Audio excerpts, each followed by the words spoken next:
ख़वातीन और हज़रात, आज 23 मार्च और इतवार का दिन है। स्वीडन के दारुल हुकूमत स्टॉकहोम से आरफ कसाना की जानिब से सलाम कबूल कीजिए और आप सबका इस चैनल पे खैर मकदम है। आज इतवार है और आज के रोज़ आपकी खिदमत में स्वीडन की डायरी पेश की जाती है, जिसमें हफ्ते भर की अहम खबरें, रिपोर्ट्स और हालात हाज़िरा का एक जायज़ा होता है।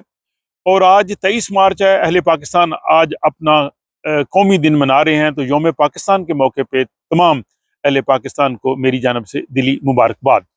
और इसके साथ ही आप सबका बेहद शुक्रिया कि आप लोगों के तावन की वजह से ये चैनल अब 20,000 सब्सक्राइबर्स की हद को अबूर कर चुका है।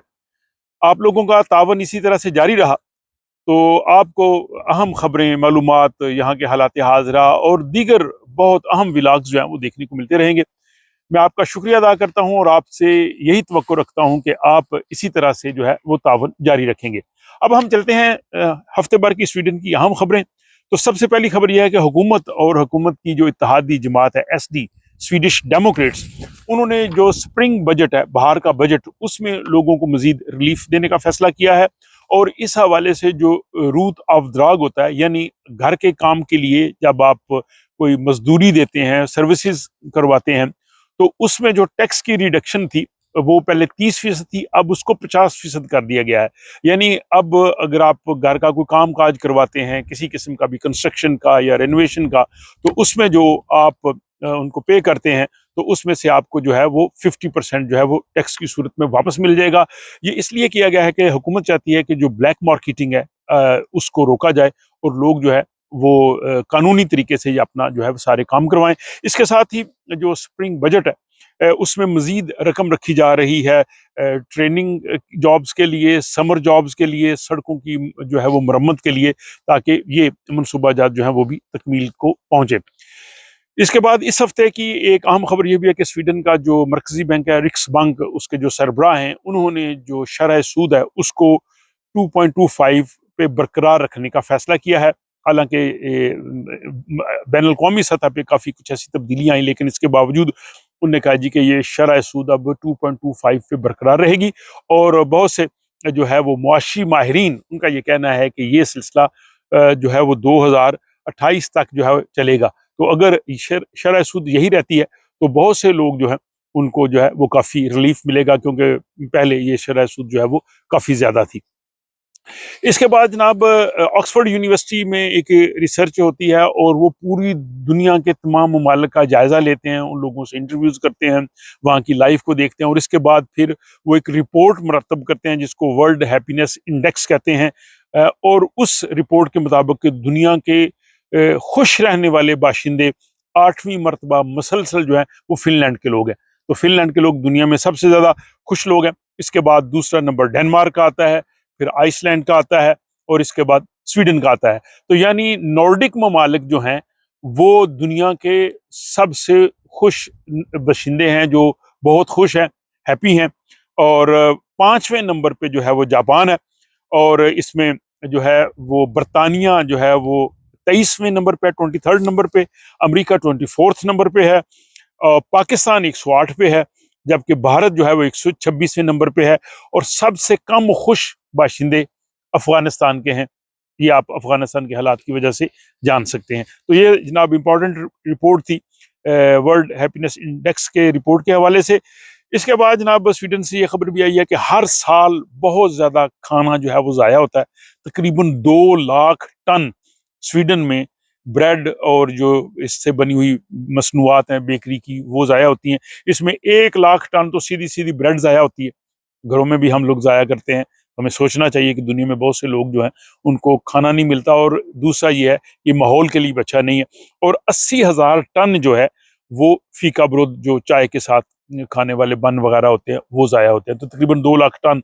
दूसरा यूरोपीय यूनियन ने एक यहाँ पे लॉ भी बनाया है कि जॉब पे जो खाना बच जाता है, पहले उसको आम बिन में फेंकते थे, अब उनको अलग से वो कलेक्ट करते हैं और उसके बाद फिर वो उसको जो है वो रिसाइकलिंग वगैरह या बाकी काम के लिए इस्तेमाल करेंगे। तो अक्सर जॉब पे उन्होंने अब ये अलग से कंटेनर रख दिए जिसमें लंच बचने वाला जो है वो डाला जाता है।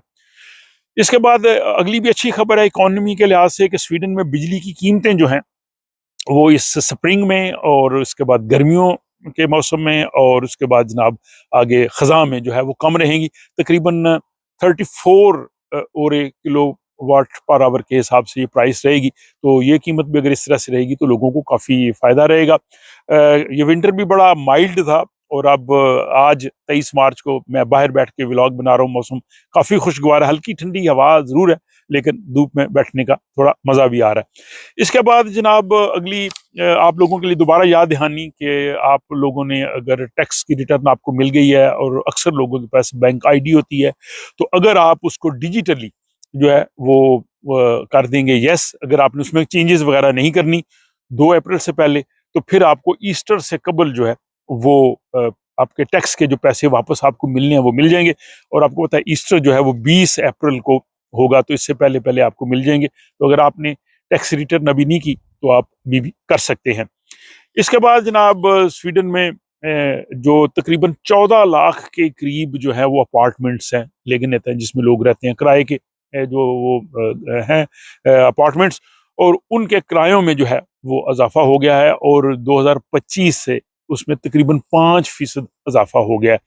तो ये यानी यानी जो बंदा 8,000 किराया देता था उसको अब 8,400 किराया देना पड़ेगा। तो ये 5% जो है वो इजाफा हुआ है। एक खबर पिछले दिनों आई थी कि स्वीडन का जो दूसरा बड़ा शहर है गोथनबर्ग, उसके एक फोर्थ स्कूल यानी जो नर्सरी स्कूल होता है, प्री स्कूल होता है, वहां पे एक टीचर ने बच्चों को खामोश कराने के लिए जब वो शोर करते थे तो उनके मुंह पे जो उसने टेप लगा दी, तकरीबन 8 बच्चों के मुंह पे। इसके बाद बच्चों ने ज़ाहिर है घर शिकायत की, वालिदैन को बताया, वालिदैन ने पुलिस को रिपोर्ट की, और इसके बाद तहकीकात हुई, और अब उस टीचर को जो है वो मुलाजमत से निकाल दिया गया। तो मुझे याद है कि जब हम स्कूल में थे, खुसूसन प्राइमरी स्कूल में या अभी जो छठी सातवीं में, तो बहुत शोर होता था। तो हमारे टीचर तो आके, फिर आपको पता है उस जमाने में क्या होता था, आप लोग जानते ही हैं जो पुराने उस दौर से गुजरे हैं, कमेंट में जरूर लिखिएगा। इसके बाद जनाब स्वीडन में अमरीकी एशिया के बाइकाट की मुहिम भी जारी है, और तकरीबन हर जो है वो 5वां शख्स जो है वो अमेरिका की बनी हुई चीज़ों का बाइकाट कर रहा है। आपको पता है जब से सदर ट्रंप आए हैं, और जो मामलात हुए हैं जो कस्टम्स वगैरह के दूसरे, तो इसका रद्द-ए-अमल यहाँ भी हुआ है, और अमरीकी चीज़ों का जो है वो बाइकाट यहाँ पे किया जा रहा है। इसके बाद जनाब अगली खबर है, यहाँ विंटर आपको पता है इस साल बहुत ही माइल्ड रहा है। मेरे भी ख्याल में कि इन 30 सालों में मैंने देखा कि ये विंटर सबसे माइल्ड था, कम सर्दी पड़ी, बर्फ कम हुई।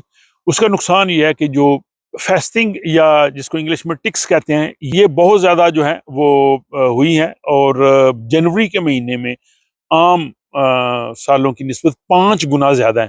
तो ये अगर काट लें तो एक वायरस को जो है वो ट्रांसफ़र कर देती हैं, जिससे बहुत ज़्यादा मसाइल पैदा होते हैं, वो ब्रेन में भी जा सकता है, इसलिए इसकी वैक्सीनेशन लगवाना बहुत ज़रूरी है। और आखिरी खबर ये है कि लुंड यूनिवर्सिटी में एक रिसर्च हुई है कि स्वीडन में जो बच्चियाँ कॉलेज में पढ़ती हैं, जिम्नाजियम में, उनमें जो है वो आयरन की काफ़ी कमी है। तकरीबन 10 में से 4 बच्चियों में आयरन की कमी देखी गई है, यानी 38% जो है वो आयरन डेफिशिएंसी है।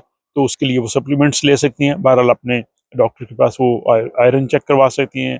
अगर उनमें कमी हो तो वो ज़ाहिर है वो डॉक्टर उसको प्रिस्क्राइब भी कर सकते हैं मेडिसिन। ये जनाब आज 23 मार्च 2025 इतवार के दिन की स्वीडन की डायरी थी जो मैंने आपकी खिदमत में पेश की है। ये आपको कैसी लगी इसका इज़हार आप कमेंट बॉक्स में कमेंट्स लिख के कर सकते हैं। और एक मरतबा आप सबका बहुत शुक्रिया कि आप लोगों के तावन की वजह से ये चैनल 20,000 सब्सक्राइबर्स की हद को अबूर कर चुका है। अपना ख्याल रखिएगा और अपनी राय से ज़रूर आगाह कीजिए। अगर व्लॉग पसंद आया तो इसको लाइक कीजिए, और मुझे अगले व्लॉग तक के लिए इजाज़त दीजिए।